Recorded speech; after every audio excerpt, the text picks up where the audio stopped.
Okay, everyone, I just bought 83 more shares of the Fidelity FBTC ETF. It was worth around $4,000, and I bought it at a strike price of 46.5 on the FBTC ticker, which I'm really proud of. That position is up over 10 or 12% right now today, and so I really made a great investment on FBTC. I doubled my investment at that position, and I lowered my average buy price by $1 or $2. It was around 49, and now it's around 47 or 48, and so really proud of that. And I doubled down on that position for a couple of reasons. Instead of, I had $4,000 in the FBTC account for this experiment, and I just doubled down with it, and I now have about $8,600 with the investment and the returns I've made on the 10 or 12%. So I'm really proud of that investment, and I'm currently holding about 157 or 158 shares of the Fidelity FBTC ETF. And in this video, I want to talk about why I'm investing into the ETF.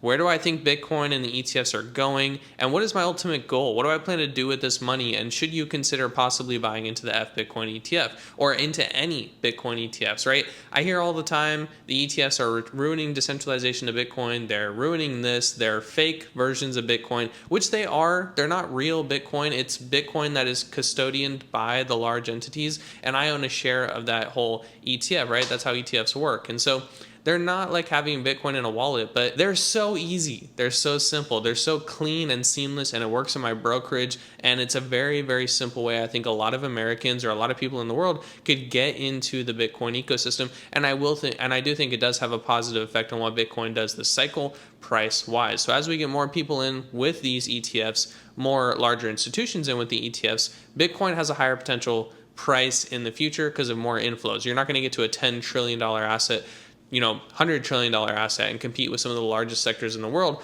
without some institutional money and without ETFs. So there's a few reasons why I bought more of the Bitcoin ETF, and that's because one, there's a ton of things going on in the environment of the economic forum in America right now. We have the presidential election. We have a potential recession because of unemployment rate spiking. We have, again, a potential recession because the US government might start cutting rates. Some of these things are typically tied together. And then we have the US government, which could do a 25 or a 50 basis point rate cut, has been the thing that's kind of been rumoring around. And then we have the halving cycle. We have the Bitcoin halving cycle, which has never been broken, and basically is saying that 2025 is going to be a parabolic year for Bitcoin and altcoins. So we have all these things happening at one time, and many people are calling for maybe a cycle top in 2026, or maybe they're calling we're going to have this big blow off of top in Bitcoin and crypto, and then we're going to have a recession right after, or maybe inflation could get hot again. There's all these different things happening, but because of all this media and all this fear and all this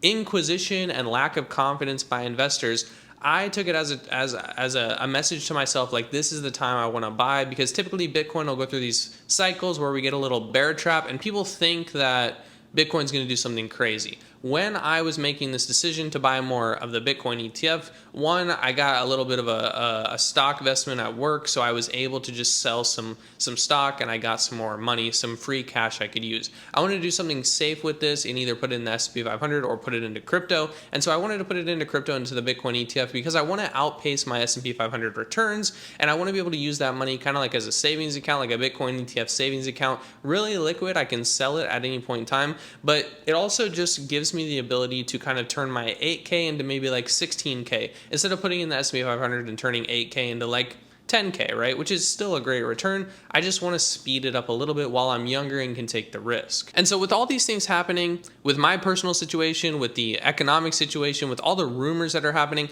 I felt like it was a great time to invest a little bit more into this asset class. But I didn't just invest at the market price. If I would have invested on the day that I did, that I set my limit order, if I would have invested at the market price, I would have bought around 51 or 52 on the FBTC price. But I knew, based on looking at the charts, that Bitcoin was due for a little correction. So what I did is I kind of took the lowest spot that I could see Bitcoin going to based on Fibonacci levels, based on moving averages, based on the recent low that it had touched, and I said 46.5 is a good price for me. It's something that I think could be possible. It's something that I think Bitcoin can drop down to based on what's on the Bitcoin chart and on the FBTC chart on TradingView.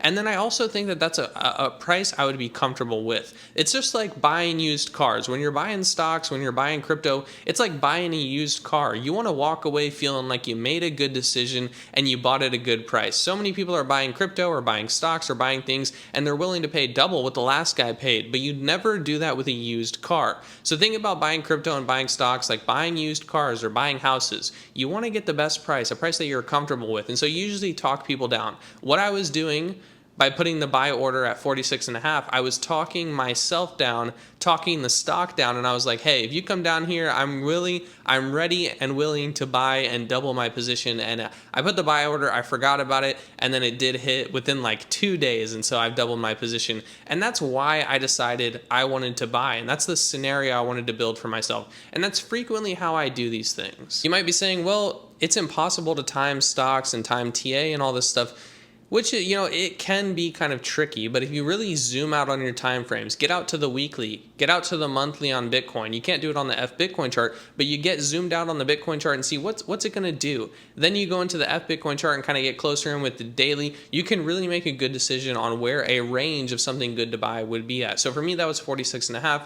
That's why I bought more. That's why I doubled my position. And now I'm at a total of about 158 shares of FBitcoin, or it's worth around $8,600 right now. Going off of that, I still think, if you wanted to try it today, I still think that Bitcoin will continue to trend lower in September, maybe even early October. I think there's a very good potential for Bitcoin to continue to trend down to around the lower $50,000 range. And today, I think it actually just dumped to around 53 or 55,000. I think it could get to around 51,000 at its maximum lowness. I would be very surprised to see it push into the $40,000 range on like a daily or a weekly close. But I still think lower 50,000 is a great price to buy Bitcoin, especially compared to where we think it's going to get this cycle. A lot of people are calling for over 100K Bitcoin this cycle, and I think that really could be true. I think this could be the time we see Bitcoin get to $120,000 or $150,000, and basically buying today would mean you are doubling your position. So if you want to buy into the Bitcoin ETF, any of them, you could consider putting in a market order for something like a $50 FBitcoin or a $48 FBitcoin, whatever you feel is comfortable.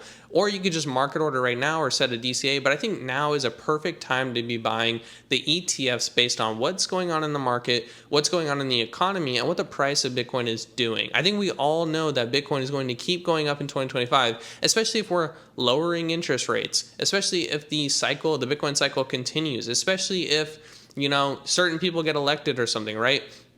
All of these things are going to happen regardless of whether you buy or not. It's just about having conviction when other people don't. The last thing I think is really important to talk about when buying into these ETFs is, what is the goal? Whenever you're investing in something, whenever I'm investing in something, I want to have a goal, I want to have a reason, and kind of like start with an end vision, so then I can work backwards and say, okay, what do I need to do today with these investments or with my income or with my budget in order to hit that end goal? So something I've always really wanted in my life was a manual car. I grew up driving a manual car when I was 16, and you know, that car got into an accident, not my fault or anything, but it did get totaled. And so I was, you know, that manual car was stripped from me, and I've been in an old beat up truck for the last, like, I don't even know how long, but it's been like 5+ years. I've been in this old beat up Honda. And so I love the Honda. It's helped me save a ton of money and not have a car payment. And I'm very thankful for my parents for giving it to me. But I am craving a manual Corvette or a manual Porsche, or I'd love to move out of my apartment and put a down payment on a house or just rent a house.